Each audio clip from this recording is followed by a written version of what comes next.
in my mind, my death is a me moment. Let's gather around my bed. And we're like steeped in entertainment. Our capacity to study scripture diminishes. Frontal lobe starts to shut down. This is where you make your moral decisions, right? So that shuts down, and you're just absorbing the information, and a lot of it just sticks there forever. It was just a really moving story. Someone whose commitment to ministry went all the way till his dying breath.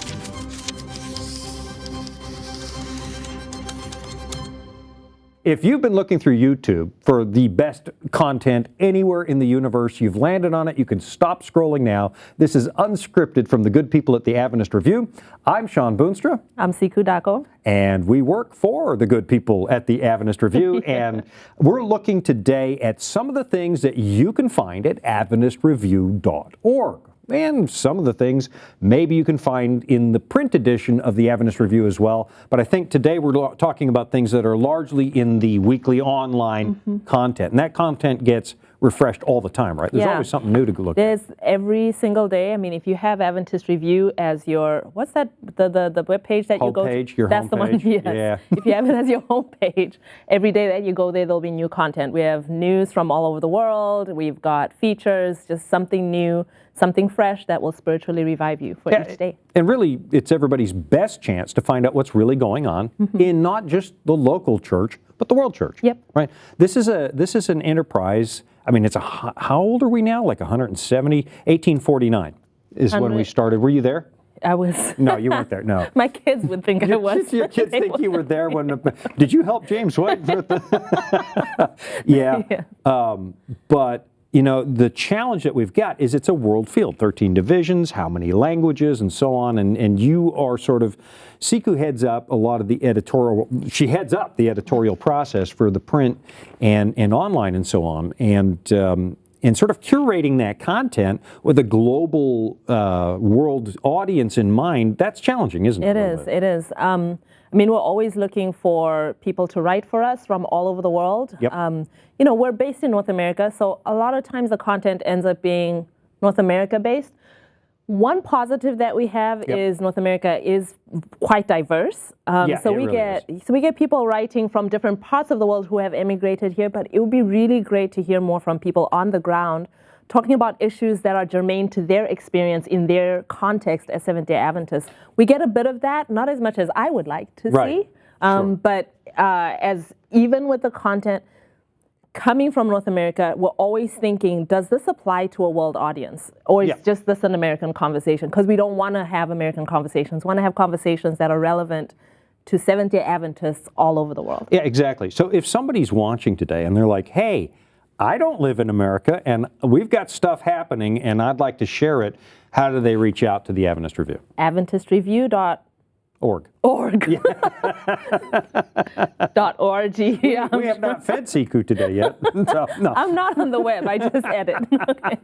AdventistReview.org. All the way at the bottom, submissions. And there's all the information there on the kinds of articles that you can submit, where to submit them to. Everything is on there. Okay, great. So there you go, AdventistReview.org. You do want to go, you want to look. If you've got things happening, you know, you've got exciting mission stories, you've got evangelism happening, there are momentous occasions, or you just are stirred deeply by our message somehow, all those are the kinds of things we're looking for. Now, and we don't take every single submission. We can't possibly. There's a bit of a volume, but we're looking for things that really help build people's faith, deepen their faith, prompt them toward mission, those kinds of things. Can I also say that there's a blessing in even just writing? Yeah, there is. And I think we've kind of lost that a lot now with short form writing, i.e. responding to something on social media. Emojis are not an article for the Adventist Review. That doesn't count. Yeah. You can put one emoji in for me, but we will delete it before we publish. Sikhu will delete it. I will laugh and send it over to Sikhu knowing she's going to delete it. Right, yeah. But for me, put one emoji in the article. But there's value to just even the writing process to help you process. Even if it's an experience, help process the experience. If it's spiritual content, something you're studying your devotionals, writing it out, there's value to that. And I think not a lot of people journal anymore. And then when you write something with the intent of someone else reading it, you're trying to polish your ideas, right? Like you're trying to make it make sense for somebody else, not just in your own mind. And there's value to sharpening our minds that way. So even if it doesn't get published, please do write. Well, you know, that's fascinating. And I'm addicted to writing. We know this. Yeah, you do, you know. And they reject, hey, if you get a rejection letter, you should know that I get plenty of them around here. I just do. Not everything is for broad consumption. Yeah. You know, not everything I think is, wow, this is important. Not everything is, but you guys are kind and gracious anyway. But last night, I do write. I try to write, you know, about 4,000 words every day, whether I need to or not, because for me, it's almost a devotional exercise. Last night, I was remembering a kid I knew who took his own life. And it's funny, here I am, 40-some, oh, okay, it's more than 40 years, but all these years later, because I think I was 12 or 13 when this happened, and I'm processing it. And it's funny, I realized I've never thought about this. I wasn't a Christian at the time. I've never thought about this from a biblical perspective. I've never worked through it. And by the time I was done, I actually learned something about God and His grace. And there is something to writing this stuff out, even if it never sees anybody else. You know, it never actually gets out there. So I do that all the time. And sometimes I write one paragraph, and sometimes I've done as much as like 20,000 words in a sitting. That's how you become such a great writer, is by practice. Like like with everything else. So Shawn is great at writing because he practices every day. I need to take Sikhu and her family out for dinner now for having said that on camera. No, most of it should never see the light of day. But there is something to it. I write my prayers. I talk to God and I write it out. It's not that He can't hear my thoughts. It's that I can see for myself a year from now what I talk to God about. So, speaking of writing, though, you know, Dick Duerksen's a gifted writer, and I know that today we want to take a look at something that is featured in the review, I think this week. So, Dick Duerksen, Pastor Jack and His Final Witness, and you said to me, I want to talk about that on the show. Why? Yeah, well, first, just to talk about Dick's writing. He writes for us just about every month, and he's been doing for years.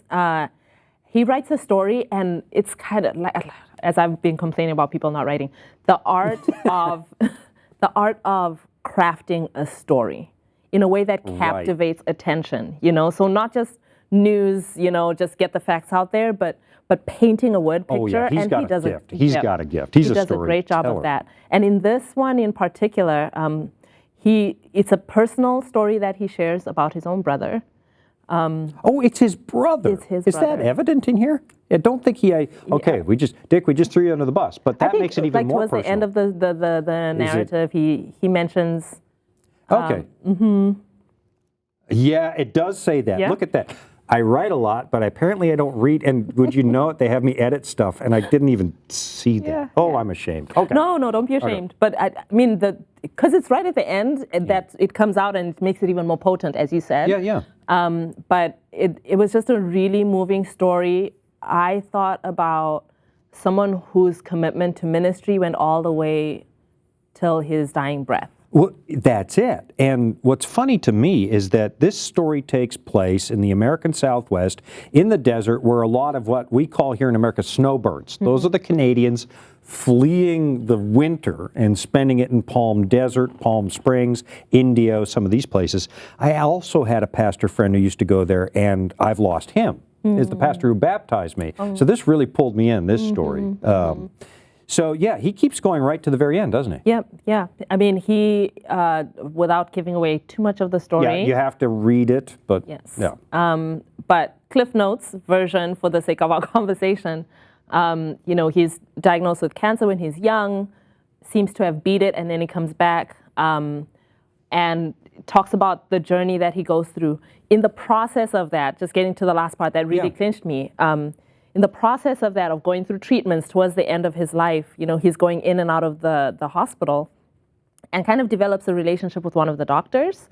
And right at the end, he's realized that he's about to die. Right. And he expresses his desire to just die there at home in his bed. Yeah, that got me too. Yeah. And I thought I can resonate with it. I think anyone could resonate with that. You know, in the comfort of your home, you know the moment is coming. And they have a friend, I think her name is Dr. Pam, right, who has been helping with his care. And he mentions this, and she says, but what about, I'm forgetting the name of the doctor who was saying, Dr. James?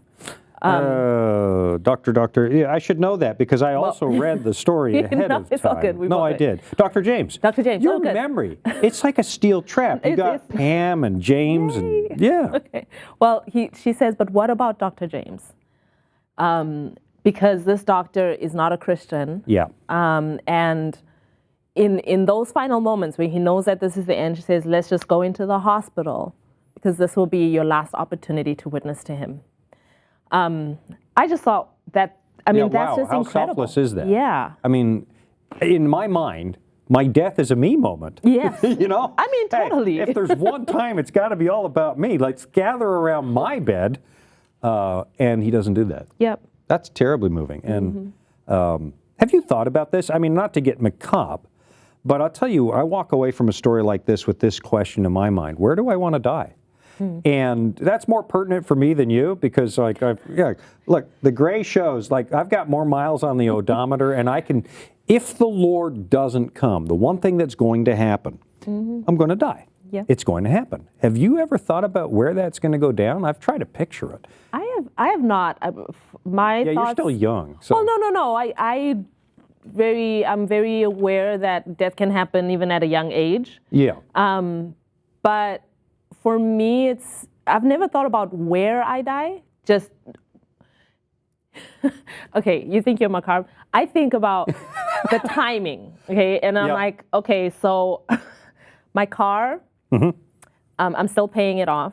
And I'm like, it would... Oh, that is so practical. Yes. Are you sure you're not Dutch? Because, we think like that. And I'm like, Lord, it would be nice if it wasn't a car accident that messed up the car, So that... Just it messes you up and leaves the car fine? Somehow, We have gotten way off base with this, but... Yes, yeah. But I know God cares about all the details. So it's like, God, No, that's not... I mean, I'm laughing because it's funny, and yet...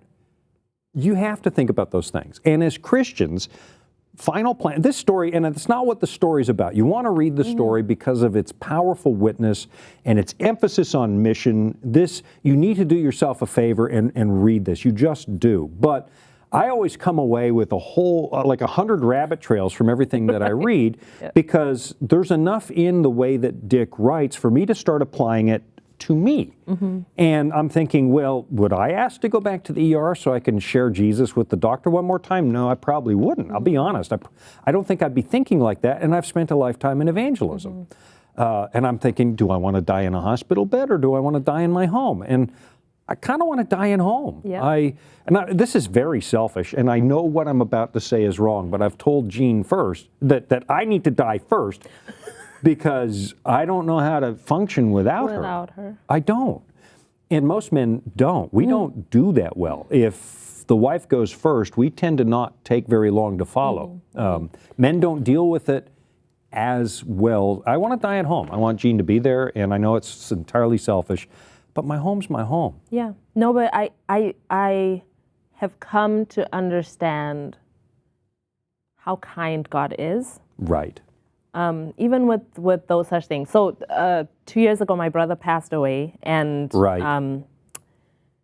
just all of the circumstances surrounding his passing, as painful as it was, still painful to think about. Sure it is. I'm not sure that ever goes away 100%. I can't imagine that it would. No.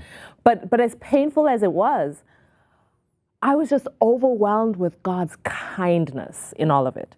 The way that He looks through all the details, where it happens, who's present, who's absent, with the timing of it, and just every single thing. I mean, that morning, the devotional time that I had with God, and I just marvel at You're talking about the day of. The day of, Wow. the day that he passed away, and the day I found out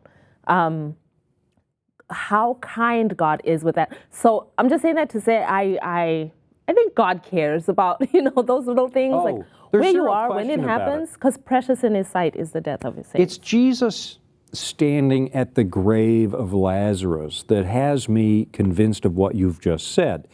I think Jesus knows at this point He's about to bring Lazarus back. What's He mourning?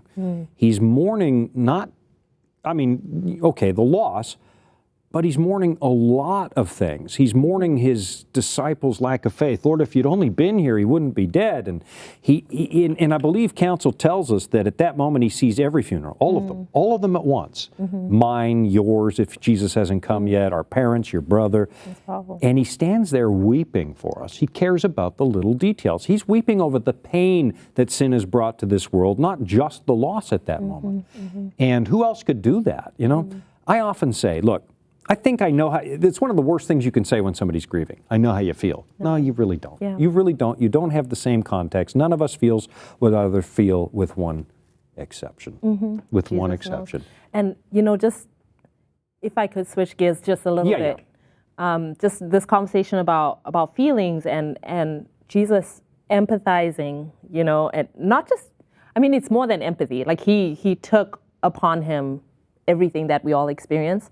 But, you know, an article that you wrote, out of the many articles that you write. The one that squeaked through, the one that got approved. The Gods of Entertainment. Yep, that's out right now, I think. Yep. That article in the beginning, and I know this wasn't your main point, but it kind of relates to this. You started off talking about being entertained kind of at the cost of others. Yeah, it was a social media video. I'm an insomniac, and so, yep, I am in the darkest corners of the internet at 2 a.m. The reels, they're addictive, and that this article touches on why they're addictive a little bit. But one that I saw was a father with a son on the spectrum, and he's so far down the spectrum, he's terrified as the plane starts to move. He's rocking, he's screaming, and the father's trying to comfort him, and it suddenly dawns on me, why am I able to see this? It's because someone across the aisle pulled out a phone and thought this was entertainment value. And I really was put back on my heels at that moment. Why am I allowing myself to be entertained by this family's pain? And then you start to look at what people pull their... I mean, how many of you haven't seen an assault? A group of kids beats up, bullies the nerd in school or whatever it is. They're bullying a kid. And nobody's helping. Everybody's pulling out their phones and filming. We're going to entertain ourselves with this kind of pain. And I guarantee Jesus doesn't entertain himself with pain. He's at the grave of Lazarus again. He weeps over what we have done to ourselves in this world. And the fact that someone pulled a phone out, I can't think of a single reason to do it other than the likes on social media. Why are you filming this other family? And it's a public place. You should always understand, you know, if you're in a public place, it's fair game, everything. And I've counseled young people, and young people, if you're watching right now, look, I got to do my teenage stupid in private. I just did. You don't. You don't get to do it in private. Someone's going to record it, and the internet's forever. And I promise you, listen carefully, your future employer is going to check your social media. How do I know? I've hired a lot of people. I check social media. And if you're applying for a job and you were drunk last Saturday night, we're done. So, yet, why is pain entertainment for us? Why?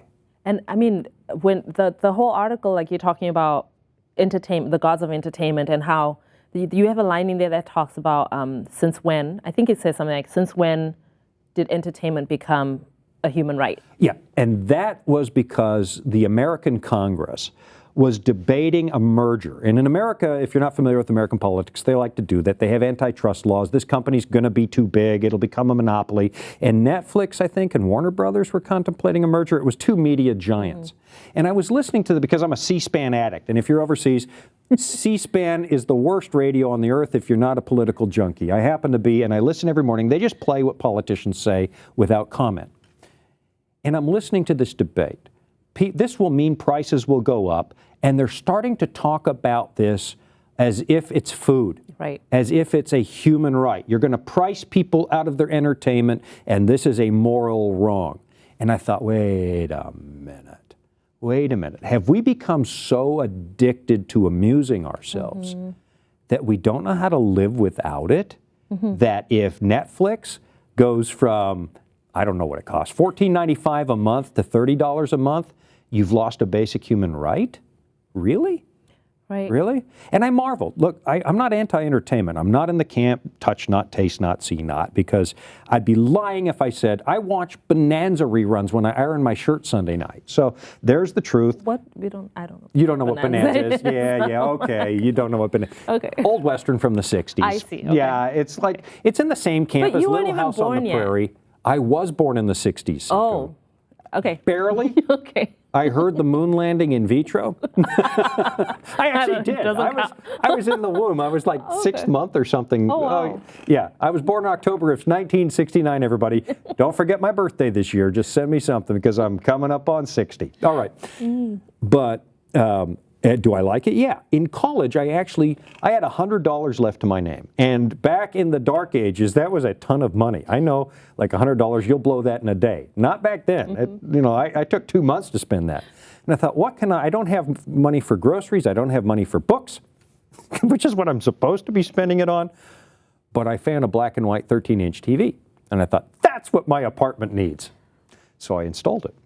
And I bought it, last money I had, and I'm eating ramen for the next 3 weeks so I can have this TV.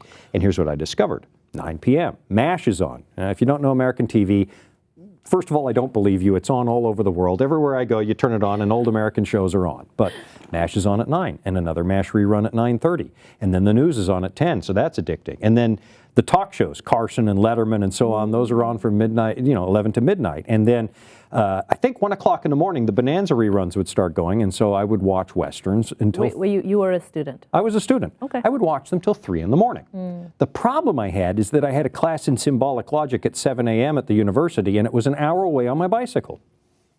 So I got an incomplete in that course because I plea bargained the professor down from the F, because I never went. I looked at it at the end. I have no money for food. You fool. There's a Bible verse that says, why do you spend money for that which is not food? And it's broader than just groceries. I had a degree in how to run squatters off my property. That's basically the plot of every Bonanza episode. But symbolic law. Think about it. And back in those days, an episode was 58 minutes. Your episodes are 20 to 30 seconds, and you keep going, and and after a while, everybody feels this shame. They don't like admitting they go through why are you uncomfortable telling people you watched an hour of Reels last night? Why? It's not for the content. I know you're not watching naughty things, although there's some stuff in there that just skates the edge of propriety.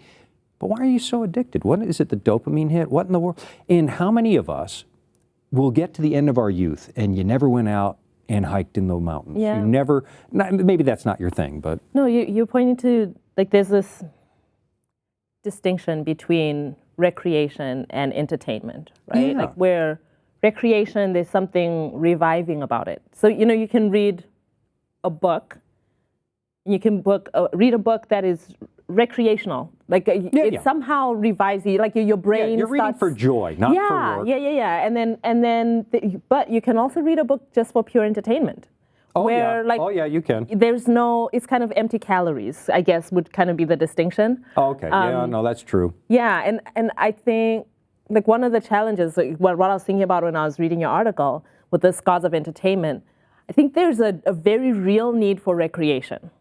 Oh, that's absolutely true. Yeah. I'm not down on time off. Right. But the need for recreation is not being met with recreation, it's being met with entertainment, and you leave just as tired as you came in. Worse. Worse. Well, I think with media, the frontal lobe shuts down after a while because you can only, and I'm not a trained psychiatrist, but I've talked to them. Is this true? Yeah, it is. Frontal lobe starts to shut down. This is where you make your moral decisions, right? And so this is where your frontal lobe is where you weigh the morality of a situation. The problem with modern media is it's so fast-paced. It flashes the images so quickly you can't process them in real time anymore. So that kind of shuts down. And you're just absorbing the information, and a lot of it just sticks there forever. And then when you get up, have you ever tried, and you watch, I'm going to watch a movie. I'll watch Gone or Sound of Music, and we'll keep it above board here.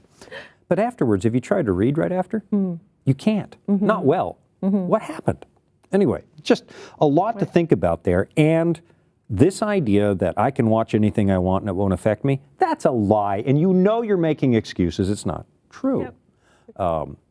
if you want to do something interesting, Google the Hays Code, everybody. It was the motion picture industry in America in the 1930s. I think it came out in 1930. This was the guide to what they would permit in moving pictures and what they would not.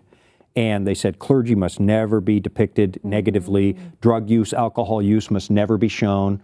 Crime must never be shown from the murderer's perspective. And if it's not essential to the story, shouldn't be shown at all. And the list is long. Now, there's some stuff in there that you'll find it. I'll just tell you right up front. Like back in those days, they also we won't show mixed marriages.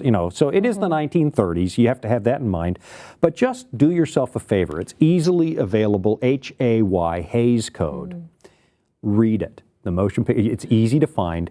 And I think you'll be appalled at how the standards have slipped and what we allow for entertainment now. See, I'm wondering, how do we overcome this? Because, I mean, for real, we're all immersed in it. Yeah, we are. And Adventist Review is putting out reels, are we not? Yeah, we are. So we want people to. Those are the good ones. Here's how you regulate it. Just the Adventist Review. Yeah, we're steeped in entertainment, and our brains are shutting down. Our capacity to study scripture diminishes. Our capacity for empathy, which is where it connected from, diminishes. I mean, how do we get out of this cycle? Yeah, I tell you what, a few basic principles. I'm not anti-entertainment, but if you are struggling with it, then do yourself a favor. Do a 90-day fast on it. Shut it off. It's not worth it. Get off Facebook. Get off and Instagram. Log out of those accounts. Have your spouse change your password if it's too hard, or a good friend. Take 90 days. Put your Bible and your phone on the same table. Where your phone would be. Yeah, and just pay attention to which one you grab more often. Yeah. People say, I don't have time for serious Bible study. Sure. Yes, you do. Come on. For me, Psalm 101? I'm like Paul. Somewhere it is written. He says that a lot. Yes, it's biblical. It's biblical. Psalm 101. I will set no wicked thing before my eyes. I hate that which cleaves to me. He's telling you right up front. It sticks to you. It sticks. So I think good judgment, no wicked thing. What's the other one? I know you say this to kids, and I'm not a legalist, I'm not hardcore, but ask yourself, would Jesus sit and laugh at this with me? Because I think he laughed, he smiled, Children loved him. Children all don't love sourpusses. They don't. Same is true of Ellen White. They loved her, children. But would you feel comfortable laughing at this, or would you be a little embarrassed at that moment? And everyone in this building knows, my sense of humor skates the edge like crazy. That's a powerful test for me. So that's it. The gods of entertainment. It says right here, I just looked at the article. I could wax eloquent. Yes, I can. I can go on for hours. But when did entertainment become a fundamental human right? You have time in life, folks, to do what matters. You just do. And a lifetime is short, but there's enough time to do well. There's enough time to invest in you and your family and sinners and people who need you. So there you go. This is June, the June edition of the Adventist Review. You've been watching Unscripted from the good people at the Adventist Review. I'm Shawn Boonstra. I'm Sikhu Dako. And we will be back, this same station. See how old I am? Same station, same time next week. I know that's not the reality of the internet. But I'm Gen X. We invented the internet, right? We did. Me and Al Gore. Me and Al Gore did that. We'll be back right here next week. Do us a favor, click subscribe and like, and then forward this to a friend and help us build our little kingdom of people who just want to be serving the church. Till next time. Thanks for joining us today for Unscripted. We invite you to check out all the other offerings from the Adventist Review online 24 hours a day at adventistreview.org.